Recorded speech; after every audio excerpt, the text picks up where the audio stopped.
The peculiar new students.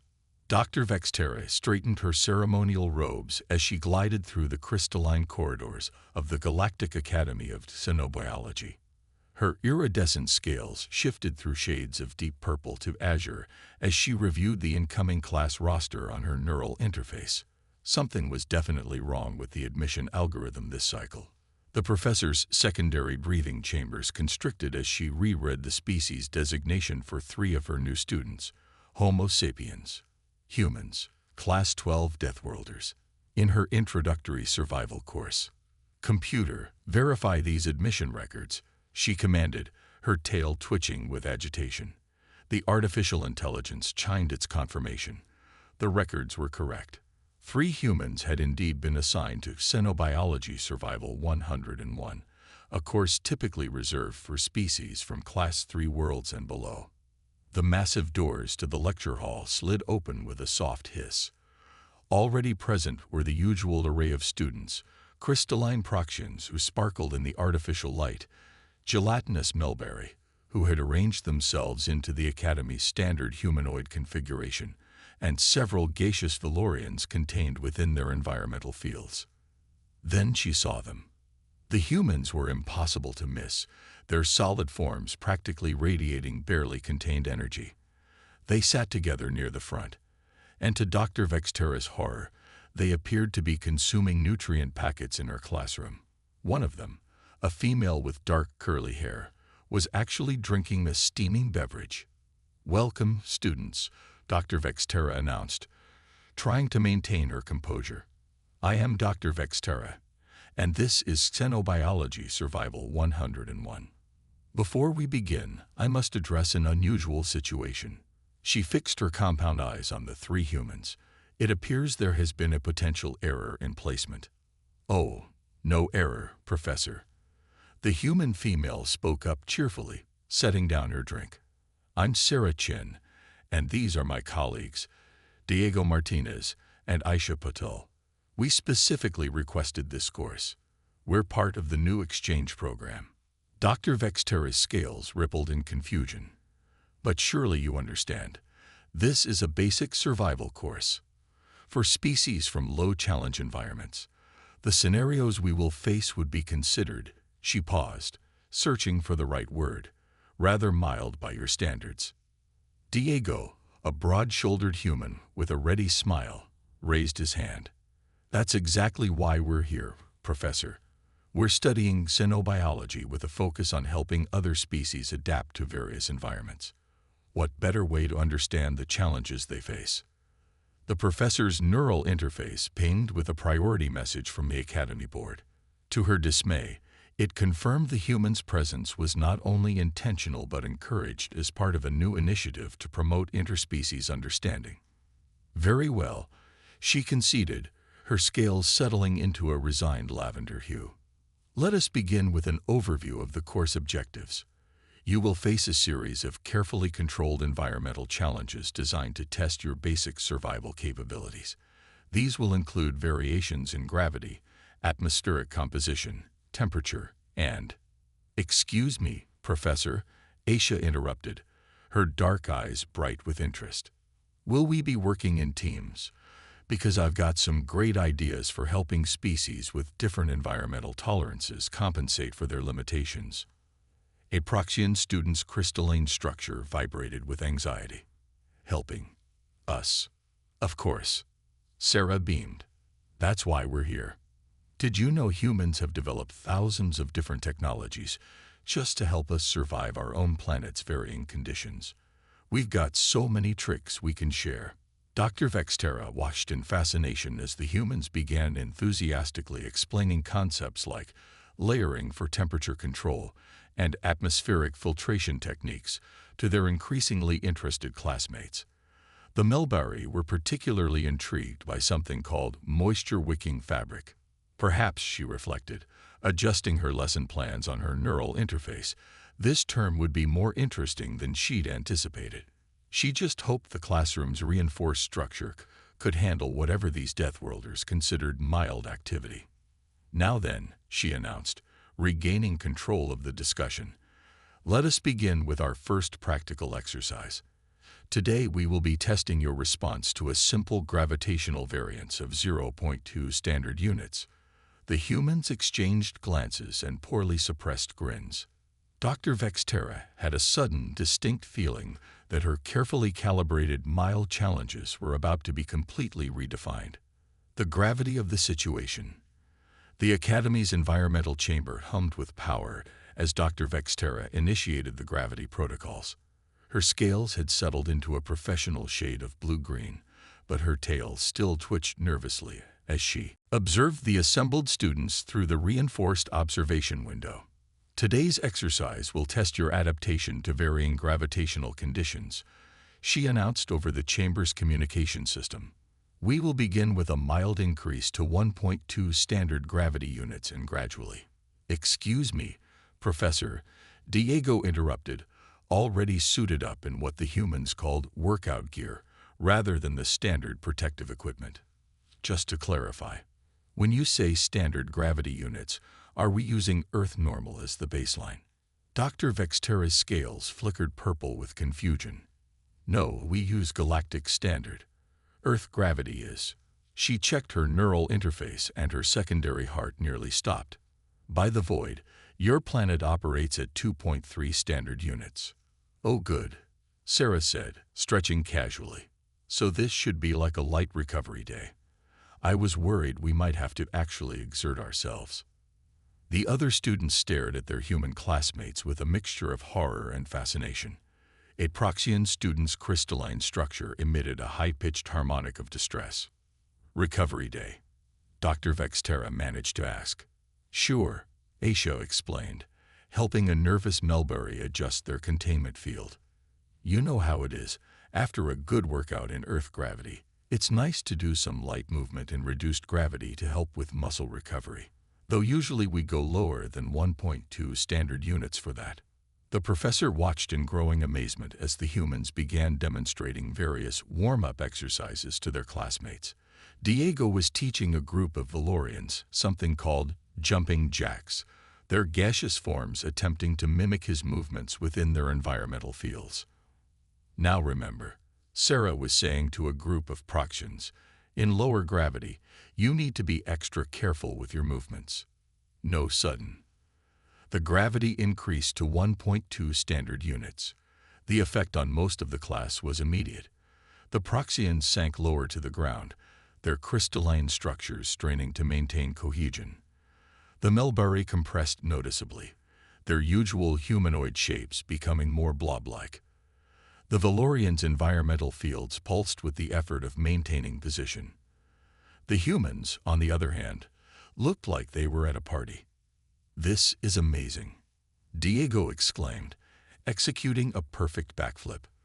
The resistance is just enough to give you a good stretch without being tiring. We should do yoga. Ooh, great idea. Sarah started demonstrating what she called a handstand, balancing her entire body on just her palms while her legs pointed toward the ceiling. Anyone want to try? The reduced gravity makes it super easy. Dr. Vexterra frantically adjusted the controls, increasing the gravity to 1.5 standard units. Surely this would provide some challenge to the Deathworlders. Hey, now it's getting closer to home. Aisha grinned, dropping into a series of fluid movements she called capoeira. Though still a bit light, perfect conditions for teaching basic survival movement patterns to our classmates. The humans spent the next hour not only completing all assigned tasks with ease, but turning the entire exercise into what they called a fitness class. They taught modified versions of their movements to the other species, carefully accounting for different anatomical structures and gravitational tolerances. Most surprisingly, their classmates were learning. Under the humans' enthusiastic guidance, even the most gravity-sensitive species were developing new strategies for movement and balance. The key, Diego explained to a struggling Proxian, is to work with the gravity, not against it. Think of it like dancing with a partner who's a bit pushy. Dr. Vexterra found herself taking notes. Her neural interface was recording unprecedented levels of adaptation and improvement among the non-human students. The humans' teaching methods, while unorthodox, were producing remarkable results. "Professor," Sarah called out as the session was ending, "would it be possible to schedule some extra practice sessions? A few of our classmates want to work on their core strength for higher gravity situations, and we thought we could start a little club." The professor's scales cycled through several colors before settling on a thoughtful shade of turquoise. She found herself remembering the Academy Board's message about promoting interspecies understanding. "I will need to consult the safety protocols," she said carefully, "but perhaps we could arrange something. Under proper supervision, of course." "Awesome." Diego punched the air, momentarily leaving the ground despite the increased gravity.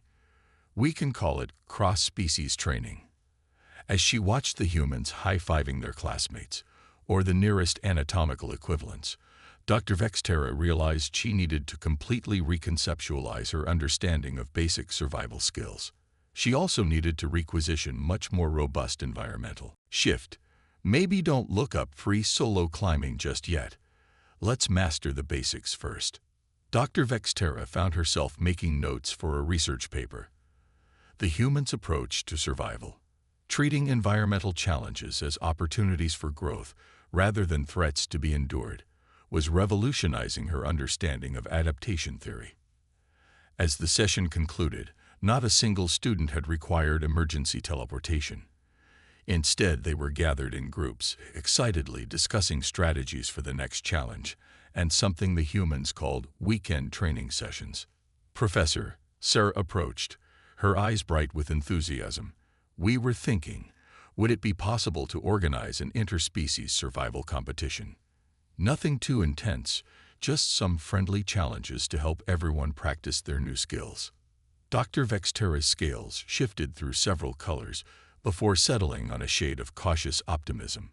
"Fine, nothing too intense," she said carefully, remembering previous human definitions of mild activities. "Oh, Diego waved casually, "just some basic parkour courses, maybe a little environmental obstacle racing, some team challenges." The professor's neural interface immediately began calculating the equipment upgrades they'd need, and the insurance forms. Definitely the insurance forms. Rewriting the rulebook. The final week of the term found Dr. Vexterra standing before the Academy's board of directors, her scales shifting between professional blue and excited magenta as she presented her findings. "Distinguished colleagues," she began, activating a holographic display of her class data, "I believe we need to completely revise our understanding of survival education. The presence of human students in our basic course has led to unprecedented developments in cross-species adaptation techniques." The board chamber erupted in murmurs as she displayed the statistics. Success rates had increased by 300%. Emergency teleportation incidents had dropped to 0. Most remarkably, students were voluntarily attending extra training sessions. "But these are just Class 3 survival scenarios," one director protested, their tentacles waving in agitation. Surely the humans found them insufficiently challenging. Actually, Dr. Vexterra's scales rippled with amusement. "They found them perfect for teaching purposes. Allow me to demonstrate." The holographic display shifted to show recordings from the final examination. The entire class was working through what had previously been considered an impossible combination of environmental challenges. But instead of struggling, they were having fun. "Is that Proxian student using their crystalline structure as a solar sail in variable gravity?" another director asked, leaning forward in fascination. "Indeed," the professor confirmed, "a technique developed by Diego Martinez, who apparently got the idea from something called windsurfing. And observe how the Valorians are using their environmental fields to create cooperative stability networks." Sarah Chen adapted that from human crowd surfing techniques. Crowd surfing. "I've learned it's best not to ask for detailed explanations of human recreational activities," Dr. Vexterra admitted, her scales flickering briefly to nervous purple. "The important thing is that these adaptations work." The recording showed Aisha leading a mixed species group through a particularly challenging section, her voice clear through the audio feed. "Remember, environmental challenges are just spicy opportunities. Work with them, not against them." Spicy Opportunities. A director's appendages twitched in confusion. A human metaphor, Dr. Vextera explained. They have a fascinating tendency to describe potentially lethal situations in culinary terms, but their methods are undeniably effective. The final examination results appeared on screen. Every student had passed, not just passed, but excelled. Species that had traditionally struggled with certain environmental conditions were demonstrating unprecedented levels of adaptation. The humans have helped us realize, the professor continued, her scales now glowing with academic enthusiasm, that we've been approaching survival education from the wrong perspective. Instead of teaching students to endure environmental challenges, we should be teaching them to adapt, innovate, and even thrive in varying conditions. And the humans, how did they perform in these basic scenarios? Dr. Vextera's scales shifted to what her colleagues recognized as her trying not to laugh pattern. They treated the entire course as a light workout and team-building exercise. They've already submitted a proposal for an advanced interspecies survival training program. Something about extreme team sports and adventure racing. The board chamber fell silent as the directors processed this information. Finally, the head director spoke. You're suggesting we... Dr. Vextera looked at her neural interface, which was now filled with requests from students for additional sessions on urban survival techniques and atmospheric adaptation strategies. She had a feeling the Academy's curriculum committee was going to have some interesting discussions about updating the course material. I believe, she said carefully, her scales settling into a shade of academic interest, we might need to reconsider our entire approach to atmospheric survival training. Great, Diego beamed. Just wait until we show you our collection of vintage gas masks. They're not just protective equipment, they're fashion statements. The professor made a mental note to significantly update her emergency protocols, and possibly to invest in some of these air quality monitors herself. After all, if humans considered these conditions mild, she definitely wanted to know what she was breathing. The breaking point. 3 weeks into the term, Dr. Vextera found herself doing something unprecedented. She was actually looking forward to her basic survival classes. Her scales had settled into a permanent state of fascinated amazement. Cycling through shades of academic enthusiasm she hadn't experienced in decades. Today's challenge, she announced to her class, will combine multiple environmental factors. You will face varying gravity, atmospheric changes, temperature fluctuations, and basic obstacle navigation. This is typically considered our most demanding session. Awesome, Sarah interrupted, already helping a Valorian adjust their environmental field modifications, like a regular Tuesday morning commute in Chicago. What? The professor's scales flickered in confusion, a reaction that had become almost routine when dealing with her human students. You know, Diego explained, checking the upgraded monitoring equipment they'd installed in the chamber. Bad weather, changing pressure systems, pollution alerts, crossing broken infrastructure, just basic city survival stuff. The other students had stopped showing signs of distress at such statements. Instead, they were gathering around the humans, eager to implement the survival strategies they'd been learning over the past weeks. Remember, Aisha advised a group of Proxians, your crystalline structure actually gives you an advantage in variable gravity situations. Just shift your lattice formation like we practiced. Dr. Vextera watched in amazement as her class organized itself into what the humans called buddy teams. Each team had a mix of species, carefully arranged to complement each other's environmental tolerances. The chamber activated. Gravity began shifting unpredictably while atmospheric composition fluctuated. Temperature swung between extremes, and holographic obstacles appeared randomly throughout the space.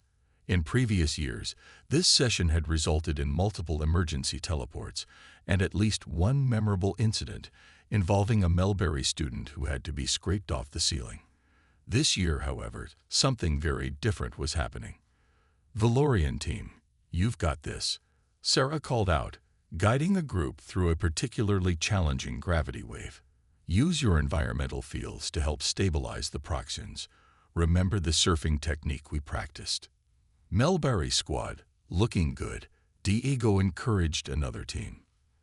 That shape-shifting adaptation is perfect for these temperature changes. Now help your Proxian partners with thermal regulation like we discussed. The humans had somehow turned the survival challenge into what they called a team-building exercise. They moved through the chamber effortlessly, not just completing their own objectives, but continuously assisting others. Professor, Aisha called out, her voice excited. Are you recording these adaptation patterns? The way the Valorians are using their environmental fields to create micro-stability zones is incredible. And look at how the Proxians are modifying their crystalline structures to channel the temperature variations. Dr. Vexterra was indeed recording everything. Her neural interface was struggling to process the unprecedented levels of interspecies cooperation and adaptation she was witnessing. Students weren't just surviving the challenges, they were innovating new solutions in real time.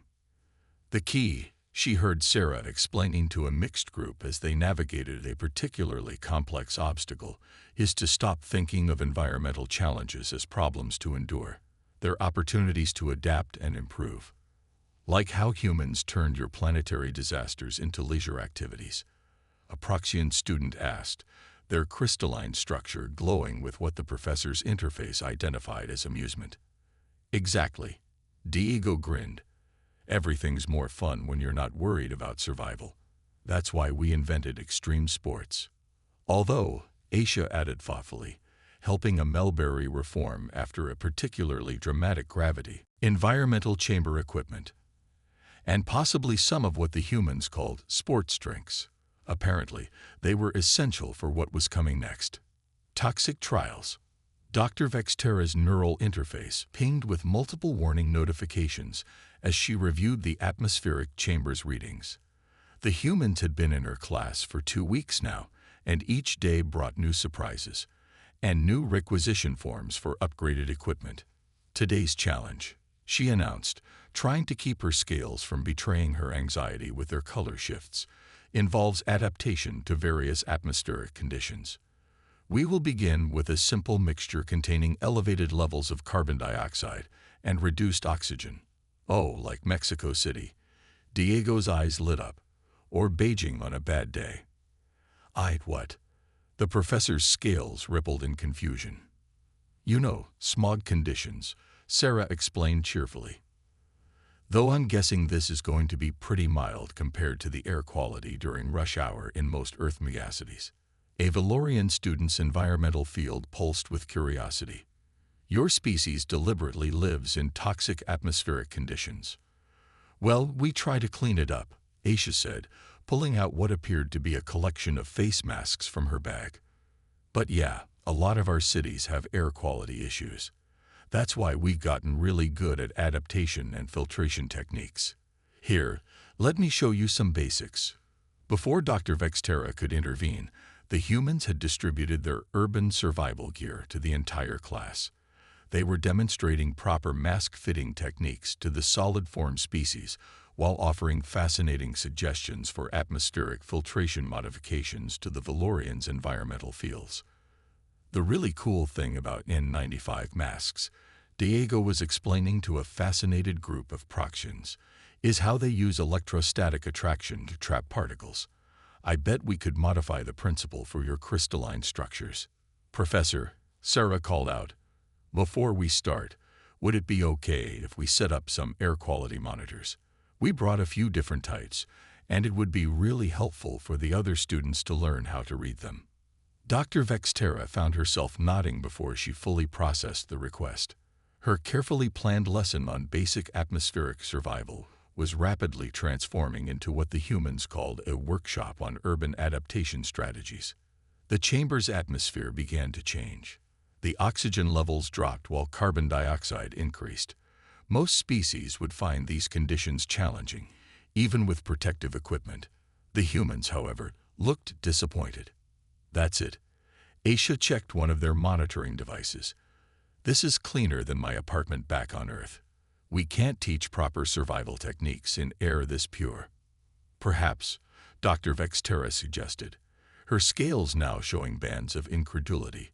You could explain what you consider challenging atmospheric conditions. What followed was a 30-minute lecture from the humans about Earth's various interesting atmospheric environments. They discussed everything from volcanic vents to urban pollution, high-altitude conditions to underwater habitats. Their classmates' environmental fields and crystalline structures displayed patterns that the professor's neural interface identified as expressions of horror. And that's why we always carry emergency filtration devices, Sarah concluded, holding up something she called a budget dust mask with pride. You never know when you'll need to breathe something spicy. Spicy air. A Melberry student's gelatinous form rippled with confusion. Oh yeah, Diego grinned. Wait until we tell you about pepper spray. That's when air gets really interesting. Dr. Vextera quickly decided to redirect the conversation before her students learned any more disturbing facts about Earth's defensive chemical agents. She increased the chamber's atmospheric challenge level, introducing traces of sulfur compounds and nitrogen oxides. The humans responded by starting an impromptu competition to see who could identify the most compounds by smell alone. Definitely getting some sulfur dioxide, Aisha said, taking a deep breath. Reminds me of that summer internship at the geothermal plant. There's some nitrogen dioxide too, Sarah added. Not bad, but I smelled worse at rush hour. The rest of the class watched in amazement as their human classmates treated lethal atmospheric conditions like a wine-tasting event. Even more surprisingly, their protective modifications were working. The other species were maintaining their functionality far better than in previous years' trials. Professor, a Proxian student asked, their crystalline form glowing with excitement, could we learn more about these air quality index monitoring systems? They seem much more precise than our standard toxicity detectors. Completely revise our survival curriculum based on the influence of 3 Deathworld students. Not just revise it. Dr. Vextera's scales settled into confident gold. Transform it. The humans have shown us that survival isn't just about enduring challenges. It's about adapting, cooperating, and growing stronger together. They've turned our basic survival course into something revolutionary. She displayed one final hologram, a recording from the last day of class. Students of various species were gathered around the humans, exchanging contact information and making plans for future training sessions. A Proxian was teaching Sarah some crystalline light patterns, while Diego was learning Valorian atmospheric manipulation gestures. Aisha was deep in discussion with a group of Melberry about something called zero-gravity yoga. More importantly, the professor concluded, her scales glowing with pride. They've shown us that the best way to survive isn't to avoid challenges. It's to face them together, learn from each other, and maybe even have fun along the way. The board was silent for a long moment. Then the head director's appendages moved in what Dr. Vextera recognized as a sign of resignation. Very well. We'll review your proposals for curriculum revision. And perhaps consider expanding the human exchange program. Excellent. Dr. Vextera's scales brightened. I should mention, the humans have already drafted some suggestions, although her scales flickered briefly to cautionary orange. I recommend we carefully review anything involving the terms parkour, free climbing, or extreme sports before approval. As she left the board chamber, her neural interface pinged with messages from her human students. They were organizing something called a multi-species marathon for the next term. The professor's scales cycled through several colors before settling on amused acceptance. She made a note to update the Academy's insurance policies. Again. After all, as the humans kept saying, half the fun of survival was in the unexpected challenges. She just hoped the Academy's infrastructure was ready for whatever fun came next.